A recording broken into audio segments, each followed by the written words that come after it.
le double jeu des mitochondries dans le cancer entre soutien et sabotage. Donc ici, je vais essayer de dresser un topo concernant les mitochondries dans le cancer parce qu'il y a différentes approches et différentes grilles de lecture afin d'aborder la question des mitochondries dans le cas du cancer. Et c'est quelque chose qui est très complexe et qui est toujours en cours de recherche. Mais vers la fin, je vais essayer de vous donner des, des orientations, des recommandations par rapport à qu'est-ce qu'on fait sur les mitochondries, quelles sont les cibles, quelle est l'approche à avoir donc, par rapport aux mitochondries en cas de cancer ou en dehors du cancer. Bien sûr, cette conférence s'inscrit dans le cadre du Congrès international des sciences de la nutrition, dont un des colloques se déroulera le 25 novembre prochain. Donc, pour celles et ceux qui sont intéressés, vous pouvez rester vers la fin de cette conférence. Je vais vous expliquer un certain nombre de choses et certaines nouveautés par rapport à ce qu'on avait expliqué la dernière fois, donc dans la conférence euh, passée, la semaine passée. Donc, tout d'abord, un- une petite introduction comme rappel sur ce que c'est qu'une mitochondrie. Une mitochondrie, c'est une structure cellulaire, paracellulaire, on va dire. C'est un organite cellulaire et on trouve dans une cellule en moyenne à peu près entre 1500 mitochondries à 3000 mitochondries. Ça diffère, ça c'est une moyenne, ça peut être plus si on parle par exemple des fibres musculaires qui sont des cellules géantes avec plusieurs noyaux et tout le reste. Euh, enfin, c'est des cellules qui vont contenir beaucoup plus que 3000 mitochondries. Et surtout les cellules, notamment donc les fibres musculaires rouges. Donc où là, on a besoin de beaucoup plus de mitochondries. Bon, cette mitochondrie-là, elle a une structure qui est comparable à une cyanobactérie. Une cyanobactérie, c'est ce qu'on appelle une bactérie prokaryote ou un micro-organisme prokaryote. Un micro-organisme prokaryote, c'est un micro-organisme qui est extrêmement simple comparé aux eucaryotes, donc les cellules ou les structures de micro-organismes eucaryotes sont un peu plus complexes. Une des différences, par exemple, c'est que dans un micro-organisme prokaryote, on va avoir par exemple l'ADN qui est directement au niveau du cytoplasme. Il n'y a pas de membrane qui entoure l'ADN, il n'y a pas de noyau, en gros. L'ADN est transcrit de bout en bout et ensuite viennent d'autres processus, d'autres enzymes pour découper cet ARN en morceaux par rapport à ce qu'on a besoin pour le codage, la traduction pour les protéines dont on a besoin. Alors que pour des structures plutôt eucaryotes, comme nos propres cellules, d'accord, bah, c'est quelque chose qui est un peu plus évolué que les prokaryotes. Et à ce moment-là, donc, dans des cellules eucaryotes, leur, on va dire leur caractéristique principale, c'est que déjà l'ADN est enveloppé par une membrane qu'on appelle la membrane nucléaire, donc ce qui produit ou ce qui donne un noyau. Et quand on dit noyau, la membrane, c'est pas juste pour protéger l'ADN. Il y a des régulations. Il y a pas n'importe quoi qui passe et qui est directement en contact avec l'ADN. Il y a des régulations très fortes sur le passage de certaines molécules, certaines substances, etc. Au niveau du noyau. Etc., etc. Et puis, bon, on va pas rentrer dans les détails entre les différences entre l'eucaryote et le prokaryote, c'est pas le sujet ici, mais c'était juste pour vous dire que la mitochondrie, étant une structure prokaryote, d'accord, euh, elle ne ressemble pas à nos propres cellules, puisque nos cellules sont des eucaryotes, et donc les eucaryotes sont en général plus gros que les prokaryotes, et peuvent contenir en leur sein des structures prokaryotes. Ok, donc c'est ce qui fait que il y a quelque chose comme 3 milliards d'années, 4 milliards d'années, plus ou moins, en tout cas selon les données disponibles jusqu'à maintenant. On considère que la cyanobactérie qu'on appelle maintenant la mitochondrie s'était intégrée au niveau des cellules eucaryotes, des premières cellules eucaryotes, d'accord? Et ça a donné ce qu'on a actuellement dans les différents organismes vivants, que ce soit on parle principalement du règne animal. Donc cette mitochondrie qui est à la base, comme je vous disais, une cyanobactérie, donc il y a des implications très très importantes si on comprend les choses de cette façon, c'est que en pratique une euh, une, euh, une cyanobactérie, elle a des substances qui sont toxiques, qui peuvent l'inhiber, voire la détruire, empêcher sa prolifération. Et puis il y a d'autres substances qui pourraient être bénéfiques pour elle et qui pourraient l'aider à se développer. Et donc de là, en fait, part cette idée, avec différentes hypothèses qu'on va développer après, cette idée de dire, OK, en cas de cancer, euh, en gros, pour faire simple, qu'est-ce qu'on fait? Qu'est-ce qu'on fait? Est-ce qu'on stimule les mitochondries? Est-ce qu'on inhibe les mitochondries? Et en fait, cette conférence, dans cette petite conférence, parce que c'est une question de fond qui est très complexe, je vais tenter de donner des pistes de réflexion, voire des choses un peu pratiques pour essayer de répondre à cette question de fond. Voilà. Donc, cette mitochondrie, elle s'est intégrée dans les cellules eucaryotes et elle a des rôles particuliers. Alors, le rôle le plus connu, c'est bien entendu la production d'énergie, mais pas que. Il y a d'autres rôles qui sont beaucoup plus importants que ça, voire aussi importants. Donc, le captage des protons H+, et le calcium. Le captage de protons H+, le proton H+, c'est ce qui produit l'acidité dans la cellule. OK? Et donc, la mitochondrie sait utiliser les protons H+, en gros, sait utiliser l'acidité cellulaire afin de produire de l'énergie. Sans rentrer trop dans les détails, vous avez deux voies métaboliques au niveau de la mitochondrie. Un, le cycle de Krebs. Deux, la chaîne de transport des électrons, ce qu'on appelle la phosphorylation oxydative. Et la fin de cette chaîne de transport des électrons, vous avez ce qu'on appelle l'ATP synthase, ou on appelle aussi le complexe 5. Euh, OK. Et donc, cette ATP synthase, en fait, fonctionne avec des protons H+. Ça fonctionne avec des protons H+. Et donc, la mitochondrie permet, quand elle fonctionne de manière optimale, permet de désacidifier la cellule. OK.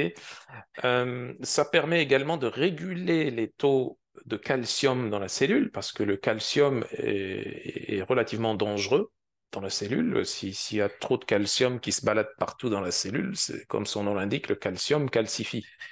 Ça calcifie, ça crée du calcaire, si vous voulez, hein, au sens propre. C'est juste que là, on est à l'échelle cellulaire. Et donc la mitochondrie utilise aussi et recycle ce calcium également, sans rentrer trop dans les détails. La production d'une partie des enzymes antioxydantes. Alors, les enzymes antioxydantes, on les trouve dans la mitochondrie, mais on les trouve aussi dans la cellule et même à l'extérieur de la cellule. Donc la mitochondrie, vu que c'est une productrice de ROS, ici c'est Reactive Oxygen Species, c'est-à-dire en gros les radicaux libres. Donc, vu que la mitochondrie produit des radicaux libres, donc c'est un peu, si vous voulez, le prix à payer pour la production d'énergie. On produit en parallèle des radicaux libres. Cette mitochondrie produit aussi une certaine quantité d'enzymes antioxydantes afin de faire face à ces radicaux libres, afin de faire en sorte qu'il y ait de moins en moins de radicaux libres qui vont détruire la structure de la mitochondrie. C'est-à-dire, elle produit ses propres radicaux libres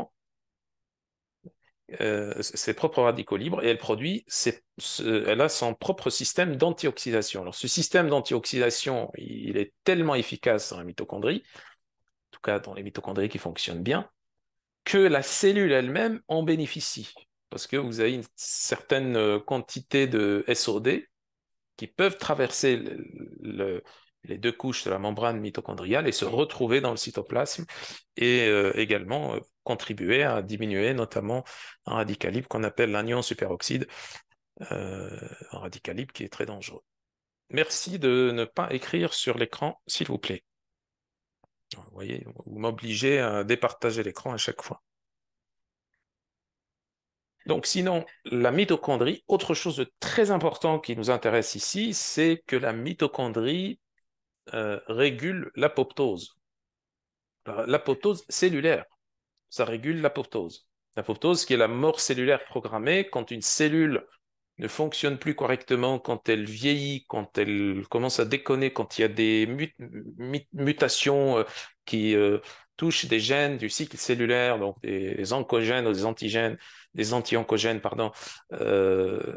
Donc il y a normalement un programme interne dans chaque cellule pour s'autodétruire.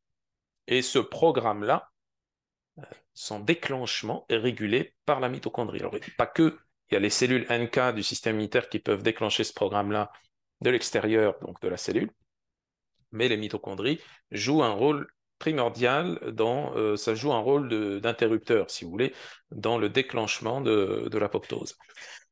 Ok, donc la production également d'hormones stéroïdiennes. Vous avez quand même une partie des hormones stéroïdiennes qui est produite dans les mitochondries, notamment au niveau des surrénales et au niveau des gonades aussi. Hein.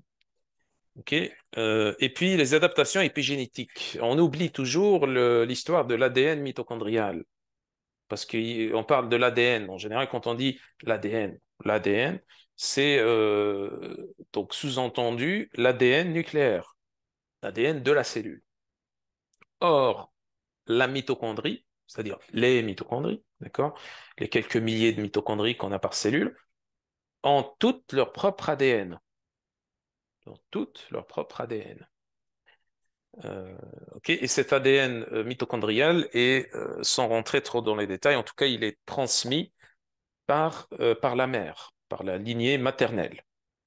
Du moins, bon, il y a des petites controverses là-dessus, par-ci, par-là, mais du moins, c'est ce qui est disponible jusqu'à maintenant comme info, comme preuve expérimentale, etc., bah, ça tend à montrer que c'est les lignées maternelles qui permettent de transmettre donc l'ADN mitochondrial. C'est ce qui est d'ailleurs utilisé dans euh, la, le traçage des lignées maternelles en généalogie aussi, donc quand on utilise des analyses génétiques de l'ADN mitochondrial.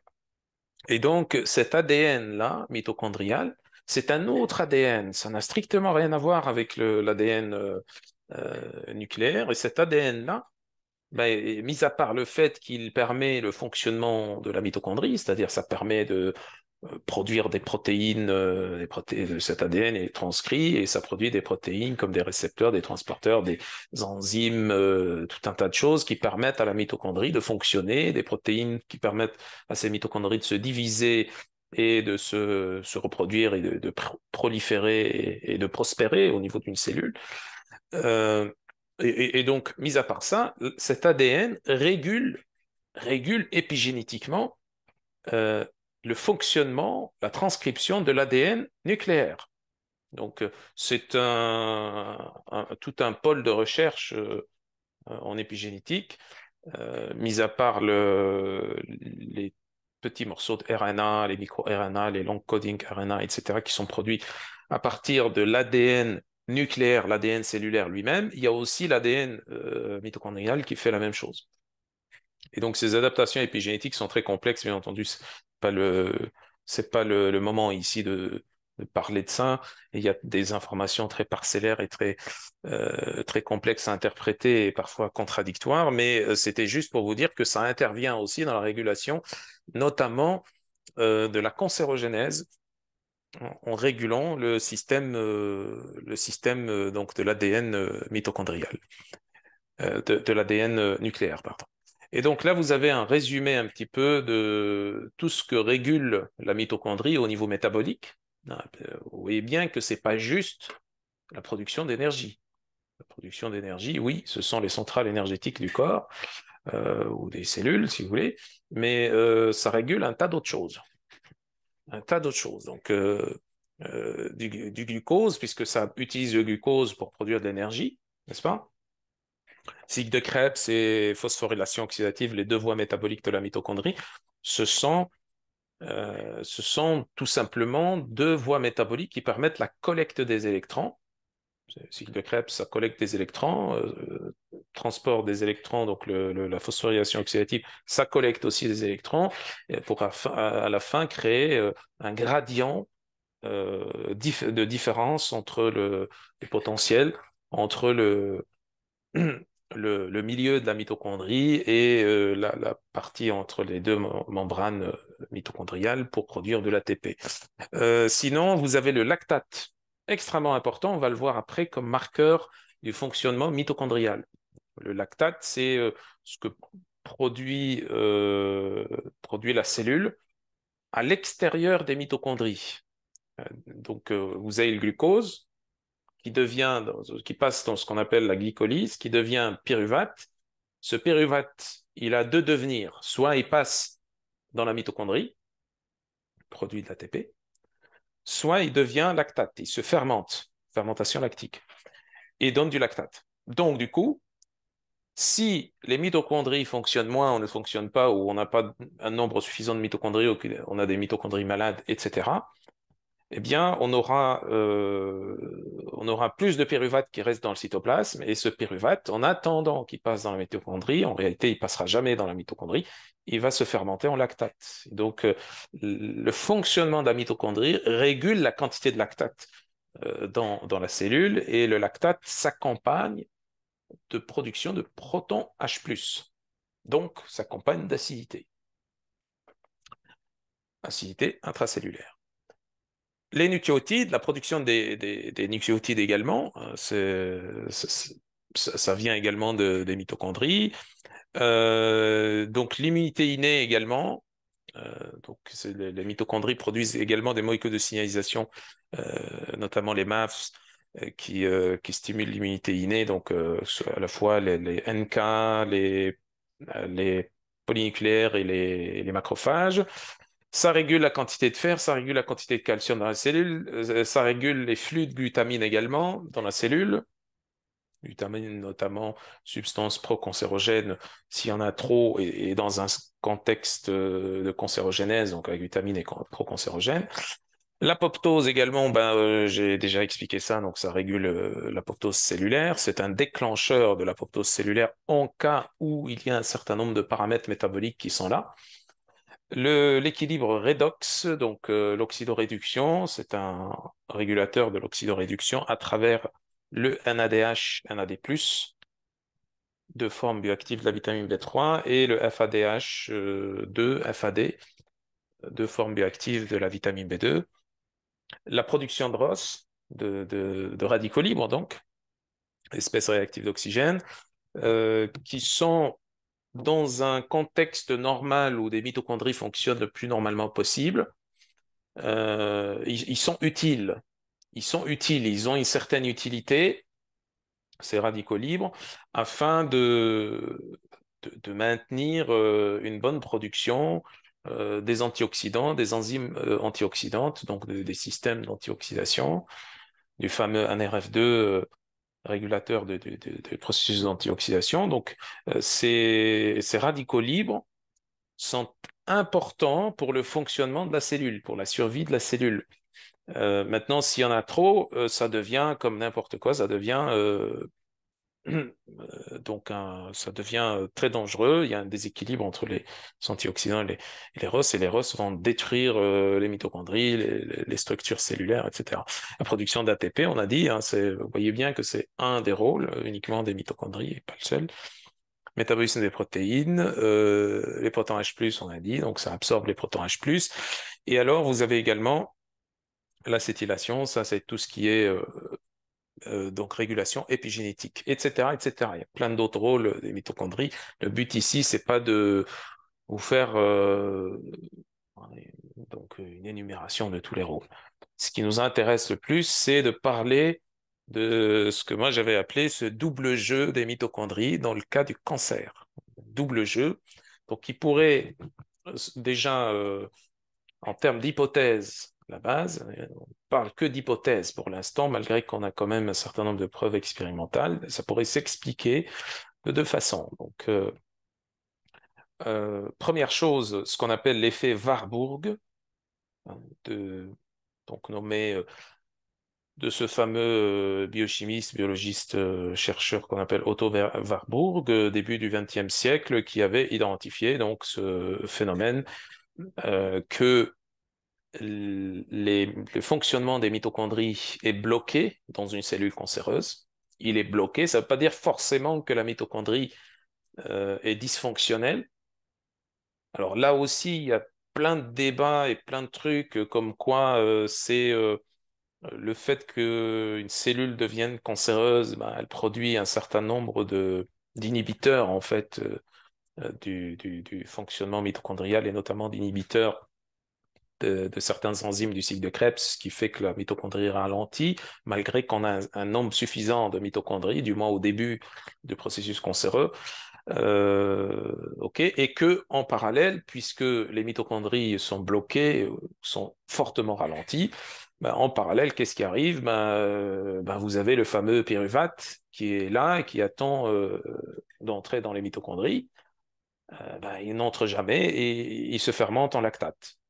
Et il donne donc plus d'acidité à la cellule et il donne moins d'ATP parce que le, le, le bilan en fait de l'ATP pour une molécule de glucose quand on passe par cette voie, donc ce qu'on appelle anaérobie lactique pour produisant du lactate, c'est 2 ATP et le bilan donc pour quand le pyruvate rentre dans la mitochondrie, le bilan c'est 36 ATP.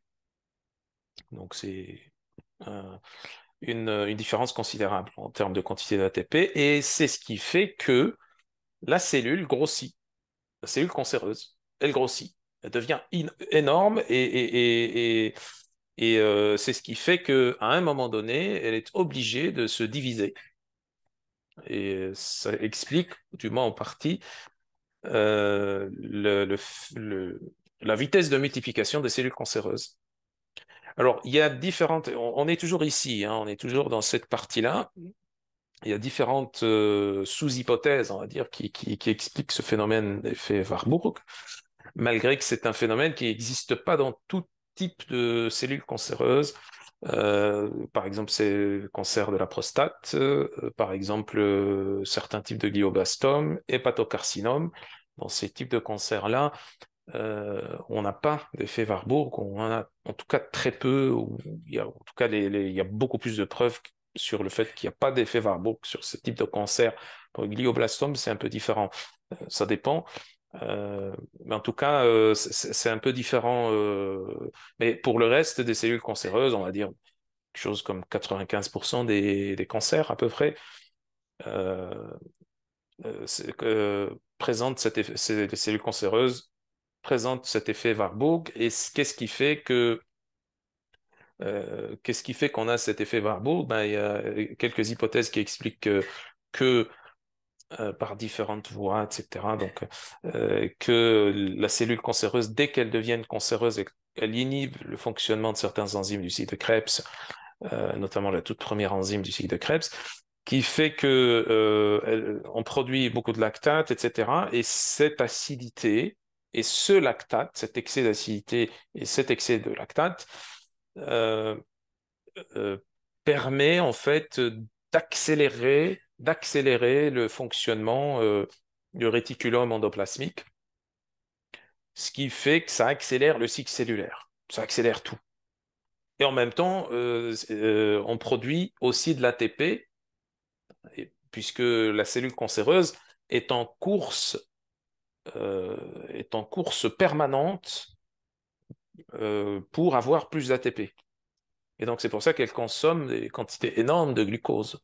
Consomme des quantités énormes de glucose, pas parce qu'elle en a besoin, on va dire, en très très grande quantité, c'est surtout parce que elle passe par cette filière anaérobie lactique, donc qui produit peu d'ATP, et donc elle doit tout le temps dégrader en glycolyse donc du glucose pour arriver avoir suffisamment d'ATP, mais en réalité n'a jamais suffisamment d'ATP, puisqu'en fait, plus elle fermente du lactate, plus elle grossit, et plus elle grossit, plus son besoin en ATP est important, et plus son besoin en ATP est important, plus la prolifération est importante, c'est-à-dire les divisions cellulaires sont beaucoup plus rapides.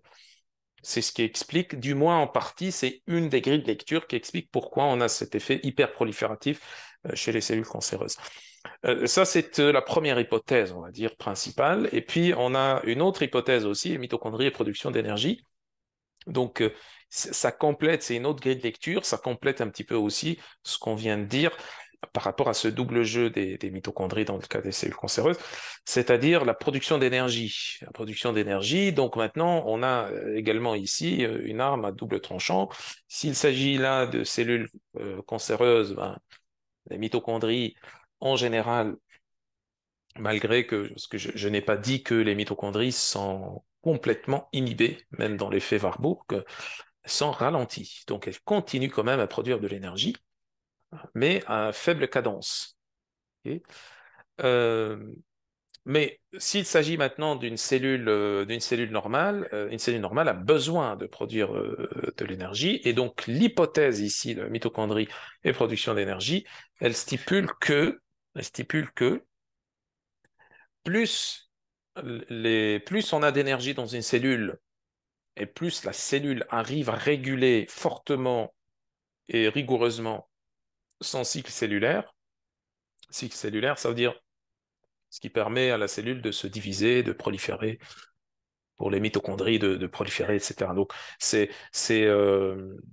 régulé par un ensemble de gènes, donc ce qu'on appelle les oncogènes, et on a aussi donc, comme antagonistes les anti-oncogènes, qui sont des gènes qui ont un effet anticancérogène, antiprolifératif, et les autres, les oncogènes, ont un effet plutôt pro-prolifératif. Euh, et donc, on a un équilibre entre les deux, et cette régulation euh, se fait avec un bon fonctionnement des mitochondries et une bonne production d'ATP.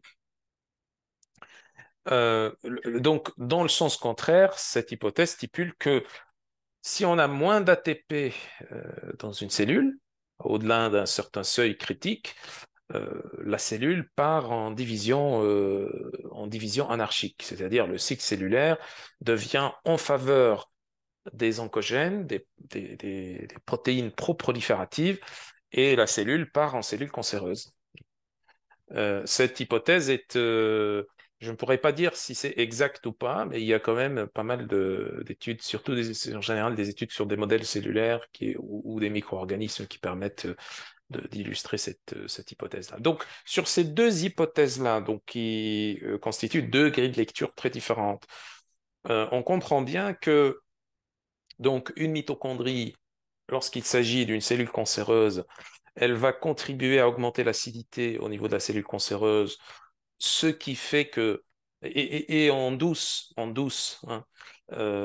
sous la table, elle continue à produire un petit peu d'énergie aussi au cours d'une cellule, quand on a une cellule cancéreuse. Cette mitochondrie qui est défaillante d'une façon ou d'une autre dans une cellule cancéreuse, donc va contribuer à l'émergence donc d'un tissu cancéreux. Dans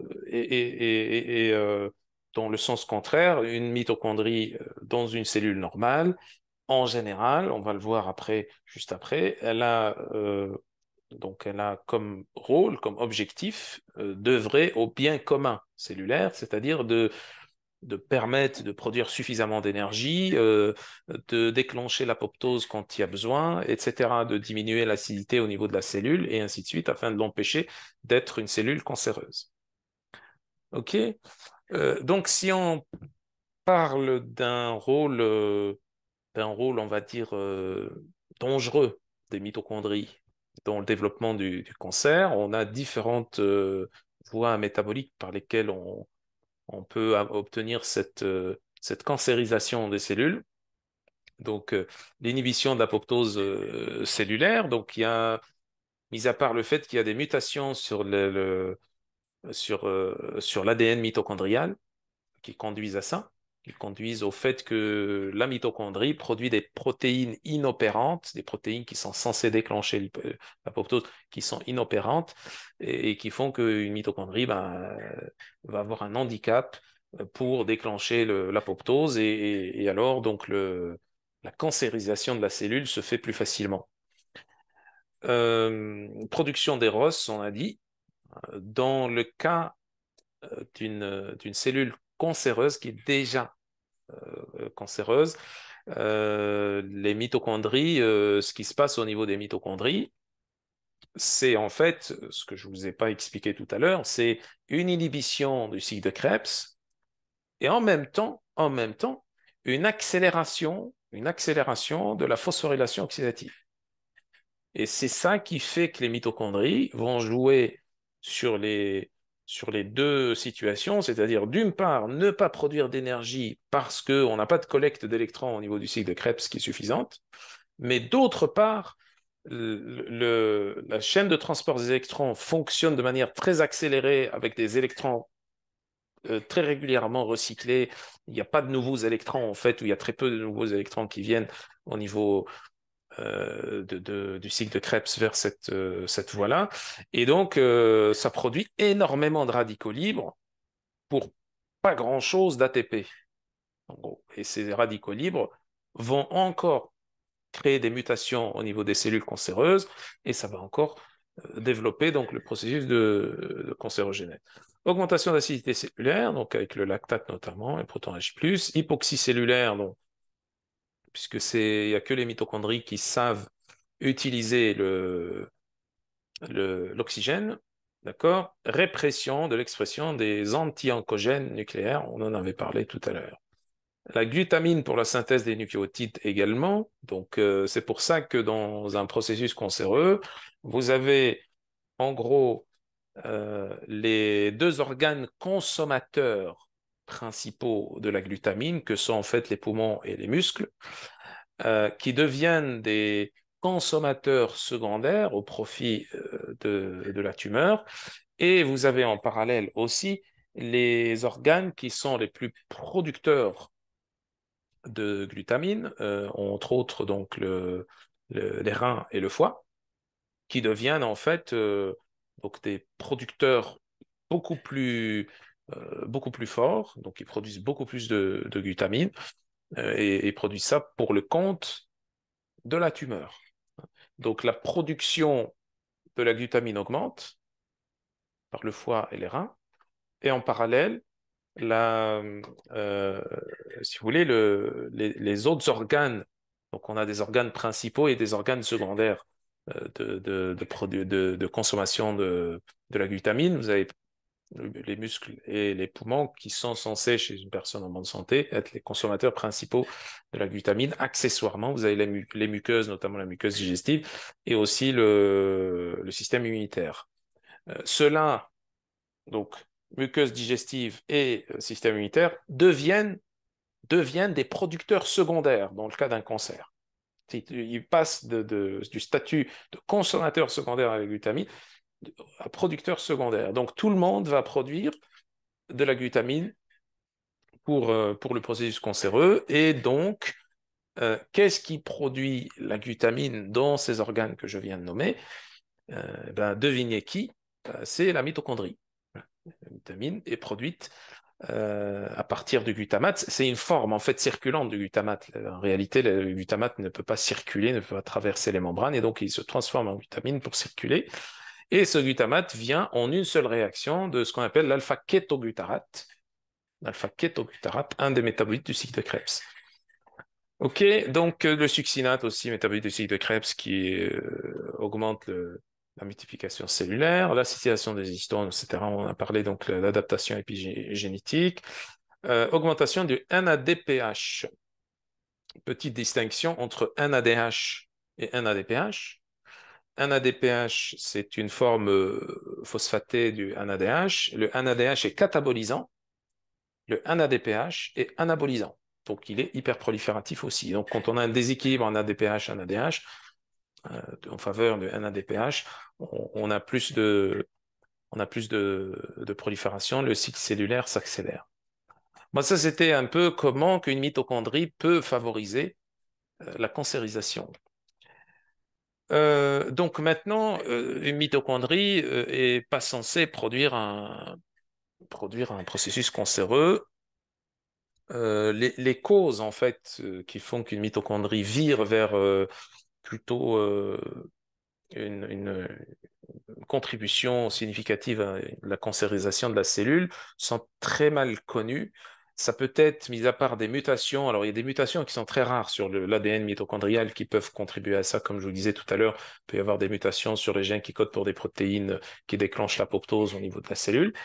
Mais mis à part ces mutations-là qui sont assez rares, on a également le fait que les mitochondries ne fonctionnent pas correctement, qu'elles ne sont pas nourries correctement ou qu'elles sont intoxiquées par des métaux lourds, par exemple. Vous avez exemple de mercure, du cadmium, de l'arsenic, ça c'est ce qui est le plus étudié. Les excès de zinc aussi. Les excès de zinc inhibent le fonctionnement de la mitochondrie, le cycle de Krebs dans ses deux premières réactions.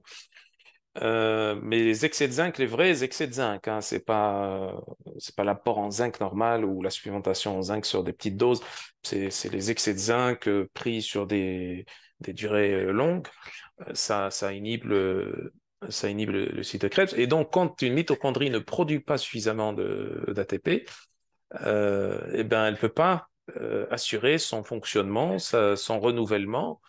Euh, c'est la protection également et la production d'enzymes antioxydantes également et d'antioxydants en général, ce qui fait que la qualité des mitochondries se détériore. Comme les mitochondries produisent en parallèle un stress oxydatif important, donc des espèces réactives d'oxygène, radicaux libres, ça crée plus d'agression au niveau de l'ADN mitochondrial. Ça peut créer des mutations.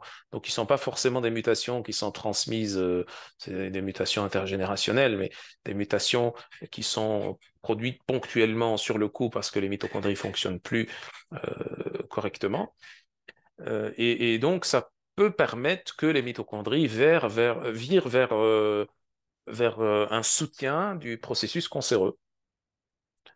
Euh, ok, et donc sinon, mis à part ça, une mitochondrie qui fonctionne bien, ok, donc produit suffisamment d'énergie pour éviter qu'il y ait une cancérisation de la cellule selon la deuxième hypothèse que j'avais expliquée tout à l'heure. Donc quand on manque d'énergie au niveau d'une cellule en dessous d'un certain seuil critique, la cellule devient une cellule cancéreuse.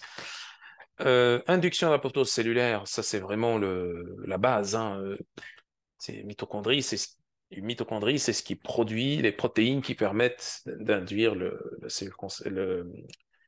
l'apoptose dans le cas d'un d'un début de cancérisation de la cellule. C'est le déclencheur interne, en fait. Donc, on dit très souvent, la cellule est programmée pour s'autodétruire. En fait, c'est pas exactement correct. Euh, Oui, il y a un programme au niveau de l'ADN avec un certain nombre de gènes, une succession, etc., d'expression de différents gènes pour produire différentes protéines, pour organiser ce processus de prolifération et cette destruction programmée de la cellule, euh, donc cancéreuse ou autre. Mais c'est déclenché par la mitochondrie. C'est la mitochondrie qui fait ça. Ok, donc l'induction de Ross, etc. Cible de traitement anticancéreux, donc on va voir quelques exemples après, des petits exemples de certaines molécules, voire même certains aliments qui contiennent ces molécules-là, pour notamment pour inhiber les mitochondries dans ces cas-là. Ok. Alors là, vous avez quelques exemples de biomarqueurs qu'on utilise pour évaluer la fonction mitochondriale, donc le lactate sanguin notamment, la lactatémie. On n'a pas de normes précises pour la lactatémie pour dire, voilà, ça c'est plutôt une limite à ne pas dépasser euh, de lactatémie pour dire que on a des mitochondries qui fonctionnent bien ou pas. Alors toutes ces normes-là viennent, on a deux normes et ça vient uniquement de la physiologie de l'exercice. C'est-à-dire on sait que quelqu'un qui fait un effort de faible à modéré, plus ou moins sans rentrer dans les détails techniques, on va faire simple, hein, quelqu'un qui a un rythme de croisière, quelque chose comme 40 à 60% de sa vitesse, qu'on appelle la vitesse aérobie, en tout cas 40 à 60% de sa capacité à consommer de l'oxygène en général, il serait autour de quelque chose comme 2 de lactatémie à peu près, plus ou moins. C'est un petit peu variable. Et ce qu'on appelle le premier seuil anaérobie. Et puis quand il est à 100% de sa ou plus de sa consommation maximale d'oxygène, donc quand il court très vite, pas forcément en sprint, en sprint aussi, mais c'est un peu avant la vitesse maximale, donc ça commence à partir de 80% de la vitesse maximale. Donc, si on parle que de course, hein, après, il y a des déclinaisons aussi en termes de différentes activités ou d'efforts physiques. Donc, la lactatémie dépasse en général les 4, la valeur de 4 millimoles par litre, je crois, en millilitres. En tout cas, on a ces seuils-là, on appelle ça le deuxième seuil anaérobie. Donc maintenant, si vous avez quelqu'un qui est juste assis devant vous, qui n'a pas fait d'effort physique, qui fait rien en fait, il est juste là assis au repos, euh, vous faites le prélèvement, vous mesurez la lactatémie et vous trouvez qu'il a une lactatémie de 8. 8, bon, c'est quelqu'un qui fait un effort maximal ou submaximal, quelqu'un qui est normal, qui est censé être en bonne santé, d'accord, et qui fait un effort submaximal ou maximal. Bon, lui, il fait aucun effort, il a 8 de lactatémie, ça vient d'où? Ok, ça vient d'où? Ben, ça vient du fait que les mitochondries ne fonctionnent pas. Et c'est pour ça qu'il fermente trop de lactate, et ce lactate il est évacué par les voies normales.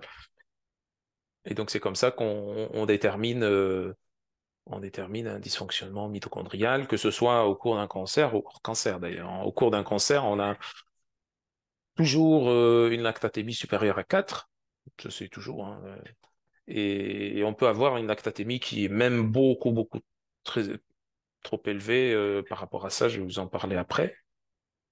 Dans le cas où les mitochondries sont complètement bloquées ou alors lorsqu'elles présentent des mutations, même si les mutations sont très rares, et ce qui bloque complètement le fonctionnement des mitochondries. Donc en tout cas, ça c'est un marqueur extrêmement important et assez facile à mesurer. Donc c'est quelque chose qui est assez facile à mesurer. Donc le ratio lactate-pyruvate, aussi on mesure également le pyruvate, mais on le mesure plus pour calculer le ratio que pour le pyruvate lui-même, hein. Donc la norme, c'est 10 pour 1 jusqu'à 20 pour 1. Entendu, chez un cancéreux, on est sur des valeurs de plusieurs dizaines, hein, de fois pour 1. Les biomarqueurs inflammatoires, en général, on regarde sur le TNF-alpha. On a l'ADN mitochondrial également circulant. C'est pas une mesure qui se fait couramment, mais c'est aussi quelque chose qui permet de voir un petit peu la dégradation, la destruction des mitochondries. La CPK, d'accord, créatine kinase, qui permet également de voir également, alors, c'est un marqueur de dommage, hein, au niveau des muscles du cœur ou du cerveau, mais CPK, c'est aussi un marqueur mitochondrial, puisque ce truc-là, on le trouve dans les mitochondries en réalité. Ok, et on peut avoir aussi une analyse génétique, différentes mutations génétiques. Là, j'ai cité un gène là sur lequel on regarde, mais il y en a plein, hein. Donc, c'est un gène qu'on trouve à la fois dans le noyau cellulaire, mais qui est un gène aussi mitochondrial.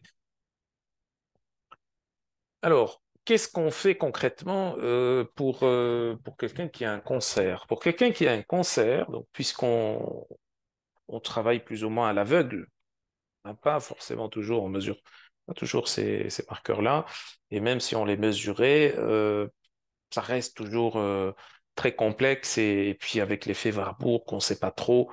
Est-ce que c'est plutôt le dysfonction mitochondriale qui produit l'effet Warburg et donc qui contribue au moins, voire qui déclenche le processus cancéreux, ou est-ce que c'est plutôt le fait que la cellule devienne cancéreuse et ce qui produit l'inhibition des mitochondries, ce qui produit l'effet varicose? On ne sait pas trop en fait.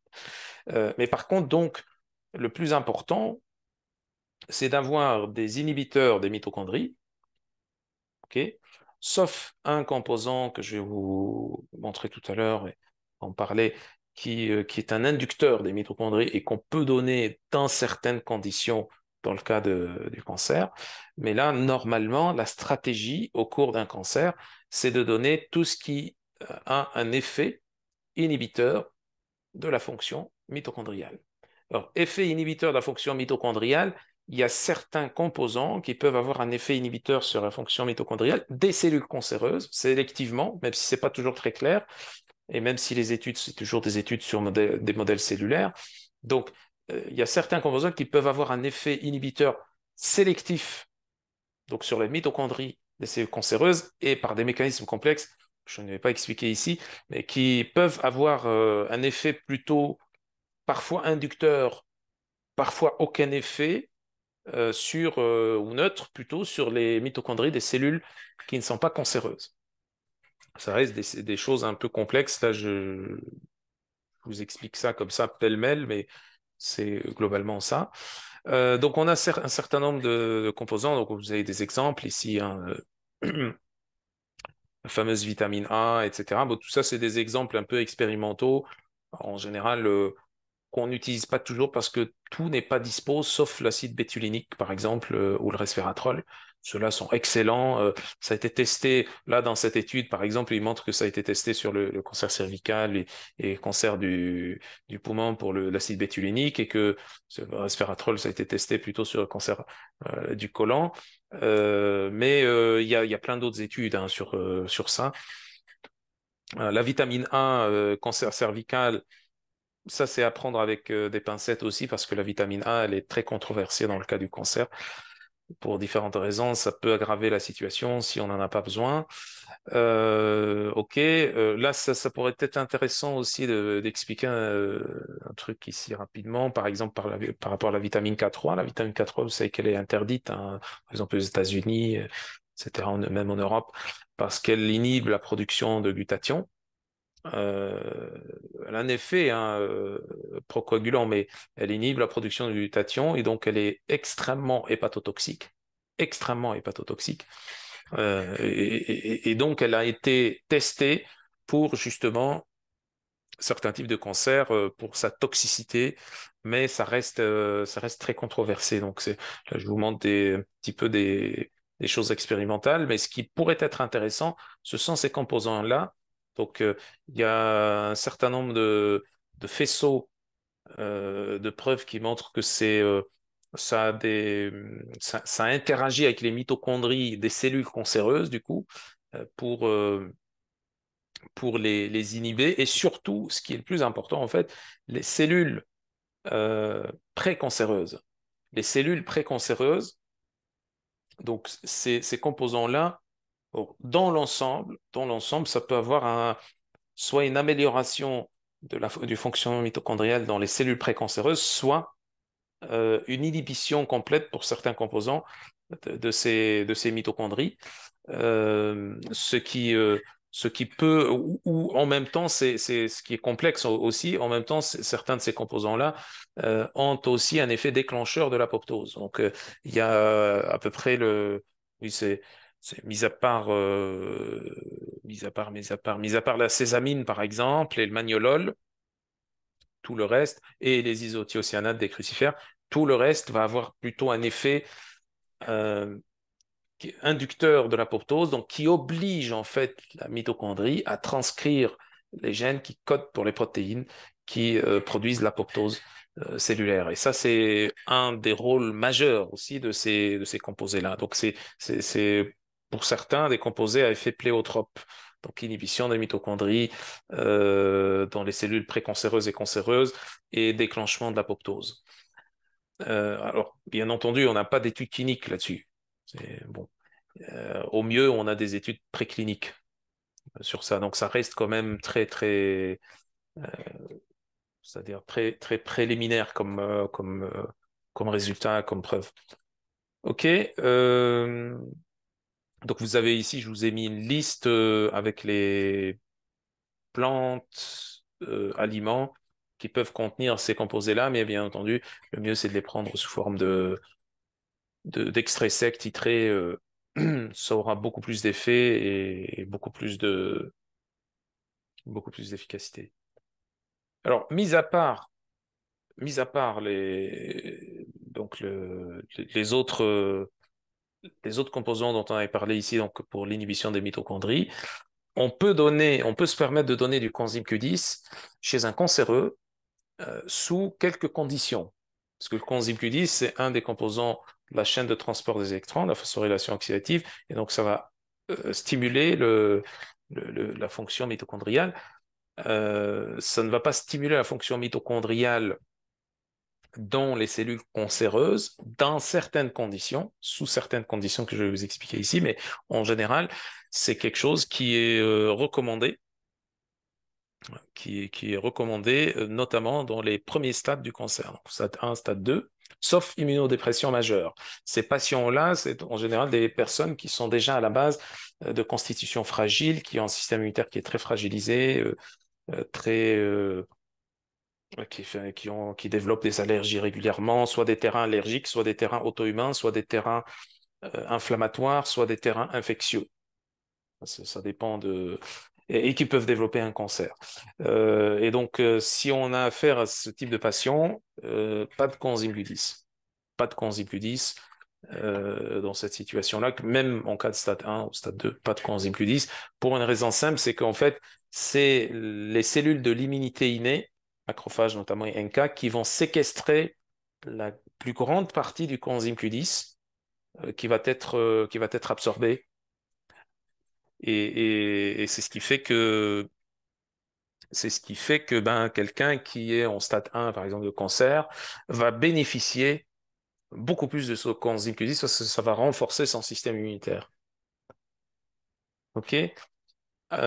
Donc, pas de coenzyme Q10 en cas de stade 3, stade 4, donc stade avancé, immunodépression, lactatémie supérieure à 10. Ceci veut dire déjà que, en parallèle, que le système immunitaire va pas très bien, qu'on est sur un stade assez avancé, voilà, et qu'il faut quand même utiliser des composants tels qu'on a vu tout à l'heure pour inhiber encore plus les mitochondries au niveau des cellules précancéreuses et cancéreuses et pour les forcer à produire de l'apoptose. Donc en gros, pour résumer, en prévention, hein, dans le premier stade, en fait, lorsque le système immunitaire est encore en capacité de contenir le processus cancéreux et donc de séquestrer tous les nutriments, etc. Ou alors après guérison afin d'éviter le récidive, c'est là où on doit avoir donc un effet de stimulation des mitochondries. Au cours d'un cancer, on donne des polyphénols, on donne certains alcaloïdes que j'avais montré tout à l'heure, un certain nombre d'aliments aussi qui sont intéressants pour pouvoir, si vous voulez, euh, aider à stimuler cet effet d'apoptose. Comment on stimule les mitochondries hors cancer, donc en prévention tout court, en prévention des récidives, donc les cofacteurs mitochondriaux que vous connaissez, donc coenzyme Q10, glutathion, carnosine, et puis pour le fer et les vitamines du groupe B, à ce moment-là, veiller à un taux suffisant, c'est-à-dire s'il y a des carences, on corrige, s'il n'y a pas de carences, pas la peine d'en rajouter. Ok, alors. Donc, en conclusion, les mitochondries sont un allié de choix dans la lutte contre le cancer, mais le faire avec précaution. Donc, au cours d'un processus cancéreux, inhibition des mitochondries, avec ce qu'on a vu. Alors, pour résumer, hein, je dis bien inhibition des mitochondries, c'est pour résumer, mais les composants qui sont inhibiteurs des mitochondries vont donner des effets plus complexes que ça, comme je vous disais, entre autres le fait de forcer les mitochondries à induire l'apoptose.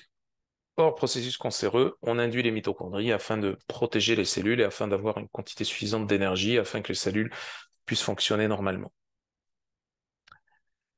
Voilà, donc ça c'était cette conférence. Je vais lire très rapidement les questions, bien que je n'aurai pas beaucoup de temps parce que j'ai, si vous voulez, j'ai une autre chose en parallèle après.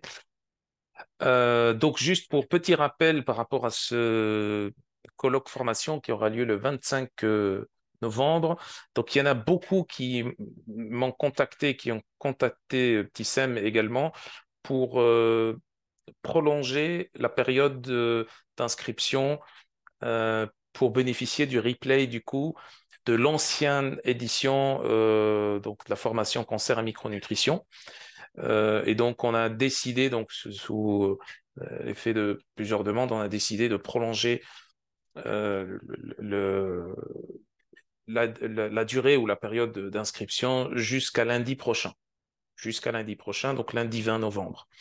Donc pour celles et ceux qui vont s'inscrire jusqu'à lundi prochain, vous aurez quand même accès au replay, non pas uniquement de la formation colloque là, qui aura lieu le 25 novembre prochain, mais aussi et surtout au, à la formation de début mars 2022 qu'on avait faite sur Casablanca, sur micronutrition et cancer, où là on a quand même un panel de plus d'une douzaine d'intervenants et de conférenciers.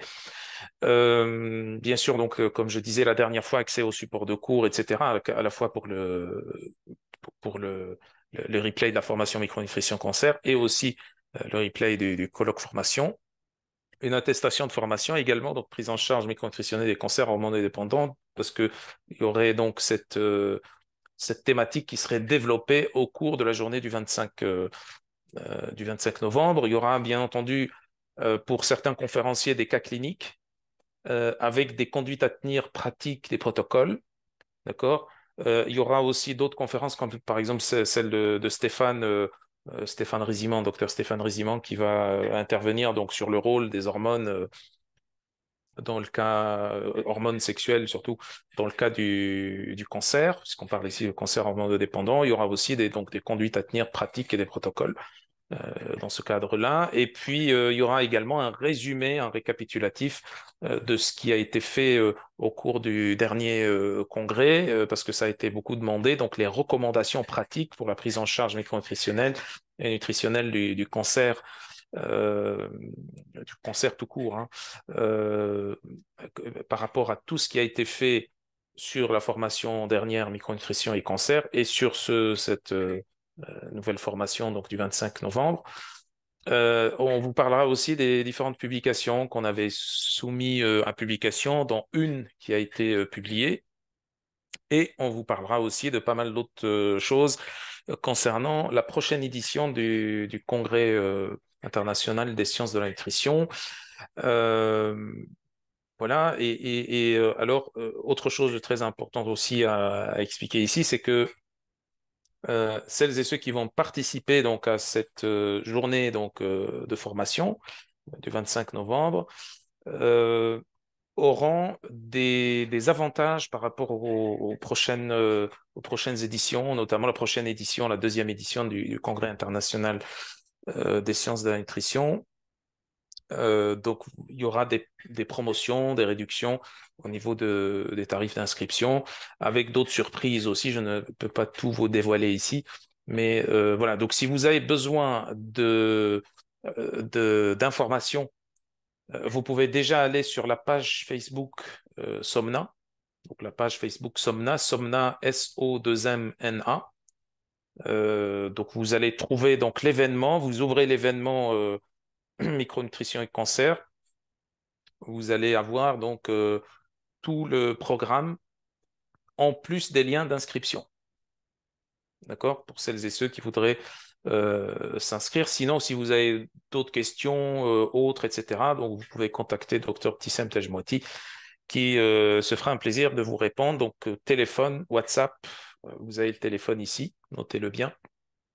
Et voilà. Donc, sinon, pour le reste, celles et ceux qui se sentent inscrits avec nous, parce qu'il y en a quand même pas mal d'inscriptions depuis la dernière fois, quand on a lancé donc les inscriptions, ben, vous êtes les bienvenus et donc vous recevrez les informations nécessaires euh, bien avant la journée du 25. Voilà, donc pour le reste, donc pour cette conférence-là, vous allez, comme d'habitude, recevoir le replay un jour après, donc le lendemain. Et voilà, donc je pense pas avoir oublié quelque chose, malgré... ouais, je ne pense pas que j'aurai le temps pour répondre aux différentes questions. Vous m'excuserez. J'ai encore une formation en parallèle, donc je suis vraiment désolé, mais euh, on se reverra de toute façon dans d'autres occasions et dans d'autres conférences pour celles et ceux qui sont donc qui sont toujours avec nous dans ces conférences.